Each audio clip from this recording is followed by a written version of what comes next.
accomplir le plan de secours de Dieu, le Seigneur Jésus a connu la honte que cause le péché. Il a été maudit à notre place. Il a pris sur lui la punition que nous méritons. Le jour où Adam a péché, Dieu lui a fait savoir que le Messie allait un jour écraser le serpent. Dieu avait dit à Satan que la postérité de la femme t'écrasera la tête et tu lui blesseras le talon.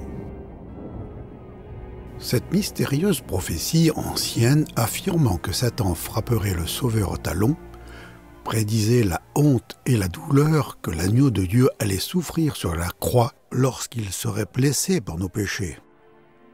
Ceux qui ont crucifié Jésus ignoraient le plan secret de Dieu. Aucune des puissances de ce monde n'a connu cette sagesse. Si elle l'avait connue, elle n'aurait pas crucifié le Seigneur de la gloire. Le message de la croix est une folie pour ceux qui périssent. Mais pour nous qui sommes sauvés, il est la puissance de Dieu. La croix de Jésus était placée entre celle des deux malfaiteurs. L'un des malfaiteurs suspendu en croix l'insultait en disant « N'es-tu pas le Messie? Sauve-toi toi-même, et nous avec toi !» Mais l'autre lui fit des reproches et lui dit « Ne crains-tu pas Dieu, toi qui as subi la même punition? Pour nous, cette punition est juste car nous recevons ce que nous avons mérité par nos actes, mais lui n'a rien fait de mal. » Puis il ajouta « Jésus, souviens-toi de moi quand tu viendras pour être roi. » Jésus lui répondit « Je te le déclare, c'est la vérité, c'est la vérité. Aujourd'hui, tu seras avec moi dans le paradis. » Le premier malfaiteur ne voulait être sauvé que de ses souffrances physiques. Il ne pensait pas avoir besoin d'un sauveur pour mourir à sa place. Le deuxième malfaiteur avait aussi insulté Jésus. Mais face à la mort, il a eu un changement de pensée. Il voulait que le Seigneur le secoure du royaume de Satan. Il voulait devenir un citoyen du royaume si le roi le lui permettait. La réponse de Jésus n'a laissé aucun doute. « Aujourd'hui, tu seras avec moi dans le paradis. » Plus tard, ce soir-là, les deux malfaiteurs sont morts.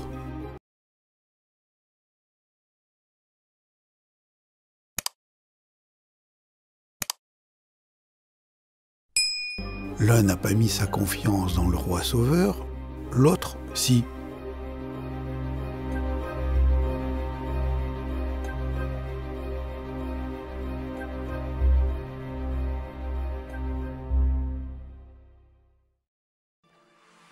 Il est midi.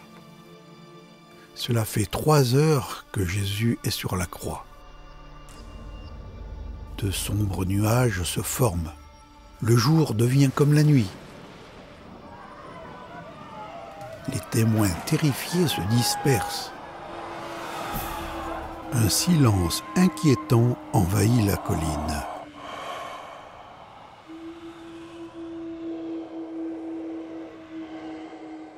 Trois heures plus tard, Jésus s'écrie « Mon Dieu, pourquoi m'as-tu abandonné ?»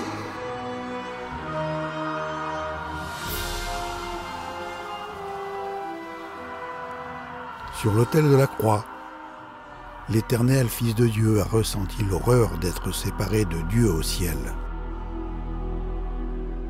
Pendant ces heures de ténèbres, cachées aux yeux des hommes, Dieu a pris tous nos péchés et les a mis sur son saint Fils. Jésus est devenu la dernière offrande pour le péché. Pendant que les péchés passés, présents et futurs du monde étaient placés sur Jésus, Dieu au ciel a dû détourner son regard, puisque ses yeux sont trop purs pour voir le mal. Pendant 3 longues heures, la colère de Dieu contre le péché s'est enflammée contre sa propre offrande. Comme un agneau sacrifié sur l'autel, l'agneau de Dieu était suspendu sur la croix entre ciel et terre, entre Dieu et l'homme. L'être infini a subi dans le temps notre enfer, afin que nous n'ayons pas à le subir pendant l'éternité. Et puis, tout était terminé. Sachant qu'il avait subi la punition que les pécheurs méritaient et qu'il avait accompli les prophéties de l'Ancien Testament, Jésus a dit « Tout est achevé !» Alors, il baissa la tête et mourut. À ce moment, le rideau suspendu dans le temple se déchira depuis le haut jusqu'en bas. La terre trembla, les rochers se fendirent. Pendant des siècles, des agneaux avaient été tués et brûlés sur l'autel du temple. Lorsque Jésus est mort, Dieu a déchiré le rideau qui séparait la pièce particulière où le sang était versé chaque année pour couvrir les péchés. En déchirant le rideau, Dieu déclarait « Tout est achevé. La dette pour le péché est payée en entier. Mon agneau a versé son sang, saint et pur, pour les péchés du monde. Je n'accepterai plus de sang animal pour les péchés. Mon Fils bien-aimé est le dernier sacrifice. Pour tous ceux qui croient en lui, la porte du ciel est grande ouverte. »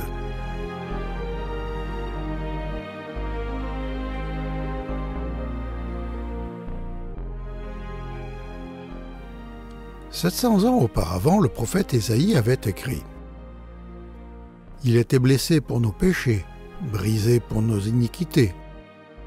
Le châtiment qui nous donne la paix est tombé sur lui, et c'est par ses meurtrissures que nous sommes sauvés.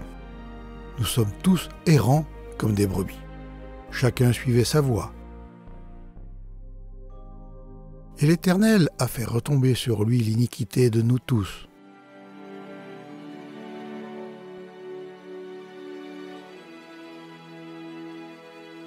Tout est achevé. »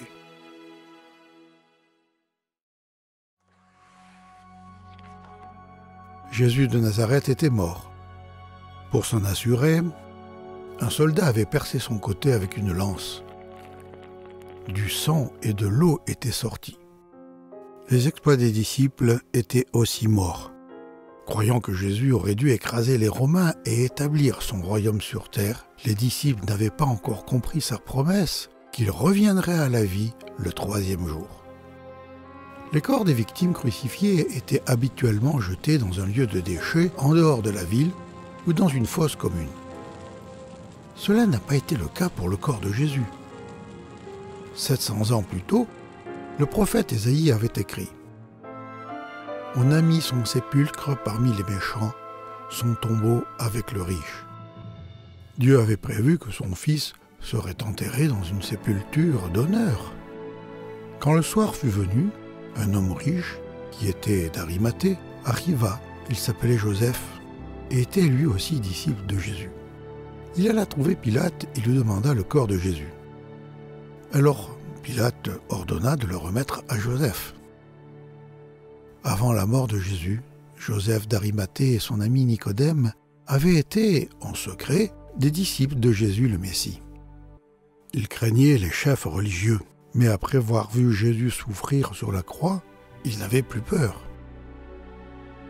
Ils ont donc pris le corps de Jésus, l'ont lavé et l'ont enveloppé de bandes de lin propre en y ajoutant environ 35 kg de myrrhe, cette même épice coûteuse que les mages avaient offert à l'enfant Jésus. Puis ils ont placé le corps dans le tombeau neuf de Joseph. Après avoir roulé une énorme pierre devant l'entrée, ils sont rentrés chez eux. C'était un enterrement royal.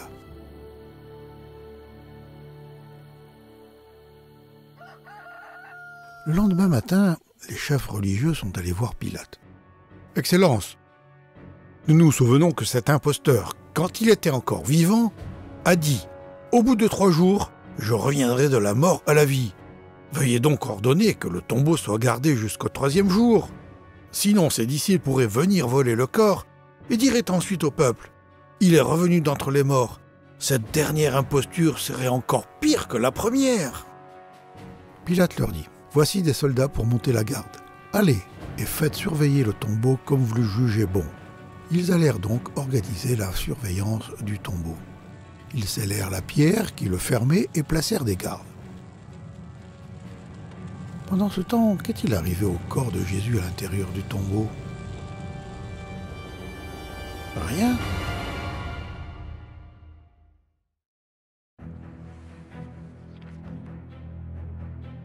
Depuis le jour où Adam a péché, la mort avait régné comme un roi cruel sur la famille humaine.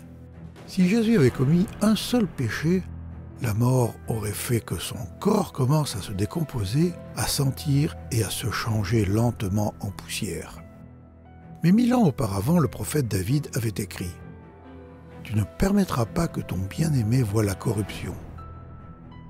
La mort et le tombeau n'ont eu aucun pouvoir sur celui qui n'avait jamais péché.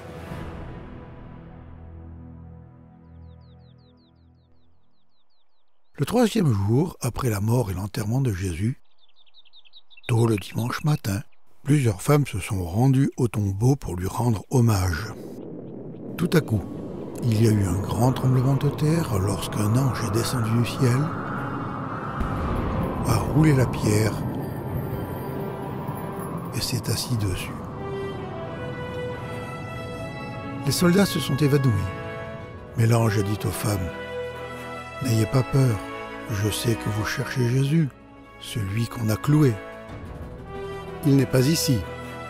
Il est revenu de la mort à la vie, comme il l'avait dit. Venez, voyez l'endroit où il était couché. Allez vite dire à ses disciples, il est revenu d'entre les morts. » Elles quittèrent rapidement le tombeau, remplies tout à la fois de crainte et d'une grande joie, et coururent porter la nouvelle aux disciples de Jésus. Tout à coup, Jésus vint à leur rencontre et dit « Je vous salue ». Elles s'approchèrent de lui, saisirent ses pieds et l'adorèrent. Pendant ce temps, les soldats sont allés dans la ville et ont dit aux chefs religieux ce qui était arrivé. Alors les chefs leur ont donné une somme d'argent considérable, leur disant « Vous déclarerez que les disciples de cet homme sont venus voler son corps durant la nuit, pendant que vous dormiez. » Mais leur mensonge ne pouvait pas cacher la vérité. Le tombeau était vide. Par sa mort, Jésus a payé la dette du péché. Par son enterrement, Jésus est descendu dans la fosse de la mort et de la décomposition. Par sa résurrection, Jésus a vaincu la mort et il nous dit à présent « Ne crains point, je suis le premier et le dernier et le vivant. J'étais mort et voici, je suis vivant au siècle des siècles. Je tiens les clés de la mort et du séjour des morts. » Pour tous ceux qui croient à cette bonne nouvelle, la mort est simplement la porte qui mène dans la présence du roi qui nous dit « Parce que je vis, vous vivrez aussi. »